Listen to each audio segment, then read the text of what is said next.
It's Hunter Patterson of The Athletic, joining us live from Bristol, Connecticut. Had to go see his girl before the season started, had to and go through that. I'll be out there, baby. It's been about a week with you. Yeah, you know what it is. But he took a little break to come hang out with us, man. It's long overdue, Hunter. Great to have you with us, man. Everything well? All is well. I appreciate y'all. Glad to be back. Yeah, no doubt, no doubt. There's a lot to talk to you about, man. You wrote some great pieces over at The Athletic over the course of the last few weeks, and let's just dive into a couple of things. We'll start with last night, the Sacramento Kings and the Lakers. Actually, we don't have to analyze last night's game. We'll just combine the preseason. Anything about the preseason have you excited? Anything about the preseason have you concerned? Anything from these two games that you feel like, hey, this is a solid takeaway of what we might see this season? Obviously it's only 2 games in and it's preseason, but I do think JaVale and Malik could have a connection off the bench that people should keep an eye on. Just with JaVale being a nice lob threat. Even just the way he came into training camp, he's been adamant about trying to take on a bit of a leadership role off that bench. And I think it'll pay dividends eventually. We'll probably get to the defense at some point, but I think that's something that definitely needs to be improved on. But we'll be in due time. When you think about JaVale and what he could bring to the table, do you think it's like what basketball wise you think he could bring to the table? You think it's just the leadership and he's kind of past his prime, or there's some things on the court that he could really help with his team? He is a bit older and it's a little later in his career, but I think just his willingness to initiate DHOs, we saw a little bit of it. He looks comfortable in that role. Rim protection is going to be a great thing defensively that the Kings definitely lacked last season, that hopefully he can provide a bit more of. And you can see when guys come off the picks with him, they're usually looking to get a lob to him, but as teams kind of pick up on that more, that might open up a lane for them to score as well. You mentioned you talked about the JaVale Malik connection there a minute ago. Do you think JaVale has a chance to be a real integral part of what this team? Let me rephrase that. You think JaVale has a chance to be an integral part of this team's success this year? I definitely think he could. I'm kind of tempering expectations there, but I think just his experience.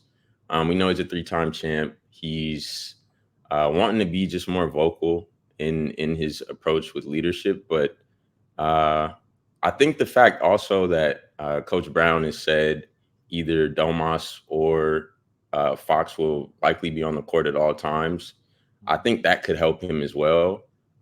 Being in those pick and rolls also as well, obviously with Malik and Davion, but potentially with Fox, that can kind of help elevate his game as well. So I think he was a really good pickup, and I think in due time he'll be an integral piece off that bench.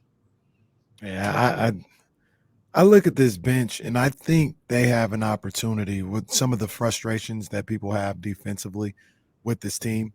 I think with Davion and JaVale and what he could bring, I kind of think they can, I don't want to say make up for it, but they could have flashes of some defensive dominance is a little strong. I don't want to say that, but playing some good defensive basketball with Davion on the perimeter, JaVale helping out around the rim, Monk kind of in the passing lanes and doing things of that nature. I think they can do some stuff on the defensive end with the second unit. Likewise. And I mean, I don't know how much playing time Kobe will be getting, but we see even down to the rookies, he's really interested in being on the floor. He's already taken a few charges. He's been in the passing lanes, as you mentioned. And hopefully that'll kind of rub off on other guys if the younger dudes are coming in wanting to make a mark defensively. He's not necessarily a younger dude, but he's new to the team, and that's Sasha Vezenkov. He's a guy, obviously, people talked, including us, all off season about early impressions of him and how do you think he fits in with this group? I think offensively, we saw, especially last night, with him getting a chance to start, everyone knows he's a high level shooter. But his ability to kind of draw attention away from other guys. There was a play last night where um, he kind of like slipped the screen and two guys went with him and it created an open one for HB. And he knocked it down. So I think his comfortability cutting and kind of creating off the ball will be something that is definitely helpful offensively. Defensively, it'll take him some time to get adjusted. And he's another player I kind of temper expectations with. I don't think he'll come in and have a huge impact immediately, but over time, I think he'll adjust and be able to help the Kings a lot. Do you see him playing some at the three? I know that's something that we've talked about a little bit, but just with the potential log jam with JaVale and Trey Lyles getting out there, do you see Sasha getting some time at the three, or do you think he's just not really cut out for that spot? Potentially, he'll be up against some stiff competition with just having to guard threes. But I think he could, at some point, when he gets more comfortable with the defensive principles and kind of just the speed of the NBA game, he could step into the the three potentially. But I do see him kind of more at that four spot. The four and the three are always like the focal point of like Sacramento Kings conversations, which actually brings us to something we brought up when we welcomed you in, was your article with Trey Lyles. You had a conversation with Trey Lyles. This is a really great piece over at The Athletic from earlier this month, if everybody hasn't gotten an opportunity to see it. What do you think Trey's role is with the team this year? Because it feels like with Sasha, now JaVale, we've kind of been all over the place as to what it could potentially be. Yeah, I think just the fact that he was there last year, he's already up to speed on defensive principles, the things that they want to do offensively. And last year, he shot more threes than he had in his career. So I think that is only going to kind of expand for him. And I see him, and Coach Brown talked about it a little bit in practices, training camp practices as well, but he has the ability to be that stretch five if they need him out there in the second unit.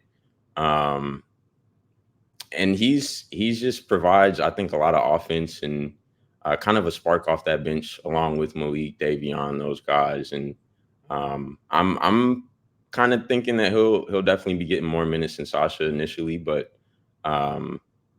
yeah, I expect some solid things from Trey this year. He's a wild card, man. He's a wild card. He's a guy that can come in because he can do a lot, right? Yeah, absolutely. Right. And he's a guy that can come in out of nowhere and give you 4 threes off the bench, give you about 6 or 7 rebounds, some solid defense, and change the game. So that's a guy that I feel like he's earned his playing time. I agree with you, Hunter. Like, he's going to be playing over Sasha. And I think you mix and match him and JaVale sometimes. I know a lot of people, we talked about JaVale playing like every night. I don't know if I'm still sold on that idea. I think that's what might happen, but I don't know if I want JaVale out there every single night. I kind of feel like I'd rather have Trey sometimes as a small ball 5 like we initially thought was going to happen, and Sasha at the 4, maybe Kessler or Duarte or any of those guys getting run at the 3. I think that's where Mike Brown should pick and choose the spots of when JaVale goes in there. I agree, because they bring obviously different things. And Trey is a bit undersized for that 5 position, but he's shown that he can compete with most 5s. And again, he just brings a different edge offensively than JaVale does. While crediting JaVale and everything that he does around the rim. You know what? The overreaction moment here. You know what could be the true test could be? The Sunday. The Warriors, because like where do we see Trey? Like play against them. If we see Trey a lot at the, again, it's just the 3rd preseason game. Like, I get that, but you know, it's, hey, how does this look? You know, second time, you already know how it looks from the playoffs, but maybe you do the complete opposite and you try to do something completely different. But I feel like the way Trey played at that position in the playoffs is what really sparked the, yo, Trey could play the 5. Like Trey could be a small ball 5 for Sacramento, even though he had done it a couple of times during the year. Like that was the moment. That's the big stage where it's like, yo, he might really be able to do this. What we see Wednesday could maybe give us a little insight into that. Could mean absolutely nothing. But I'll certainly be watching it because we have a talk show to do, and I'm going to need an angle for the next day. So I'm going to be watching what he's doing. I agree. Draymond likely won't be playing. I think he's still. He's out. I think he's out for a minute. Yeah. Right. But it could be a good opportunity for Trey against Looney, Trace Jackson Davis, the different guys that the Warriors have brought in. And like you said, he kind of made his mark in the playoffs against them. So that'll be a good test. Looney get 20 rebounds on Sunday. Oh, man. Yeah, I just quit. This man, he's just out there just getting 20 rebounds in a preseason Looney game. is the rebounding version of D'Angelo Russell. Oh my gosh. He definitely woke me up a little bit. I mean, we saw what he could do throughout the regular season, but the postseason was ridiculous. So I had to. You were sleeping on Looney? You were sleeping on Looney? But I didn't think he would do what he did in the postseason. That was incredible. I didn't think so either. He was. I thought he was a good ball player. I didn't think he'd be doing all that. That was impressive. He did. As we're all very aware. He did. We didn't see him yesterday. How about Keegan though? Keegan, I talked about Sasha. Everybody having their eyes on Sasha. There's no Kings player fans are more locked into than Keegan Murray and what potential jump he might take. Obviously, nothing from last night. Did anything stand out to you? One, in your time at practice, or two, in that game against the Raptors on Sunday? I think just the support he has from GM, Monty McNair. We see Coach Brown. Fox is constantly talking about how much growth he's had over the summer, averaging 35, even though it was only 2 games in the California Classic. He seems like he feels much more comfortable putting the ball on the floor. First possession against the Raptors, he kind of was driven off the 3-point line by Pascal, I think it was. He gave Schroeder a little hezzy going to the left and then dunked on 2 dudes. So I think that obviously would be the next evolution of the next step in the evolution of his game. And he seems comfortable. He has the support to do those things. And I think he's going to be put in just a lot of actions to allow him to create more off the bounce for himself and others. We haven't really talked to you about it. What do you think the ceiling is for Keegan Murray? Where do you think he can go as a ball player? Man, I think we saw what he can do just with this jumper, like shattering the rookie 3-point record.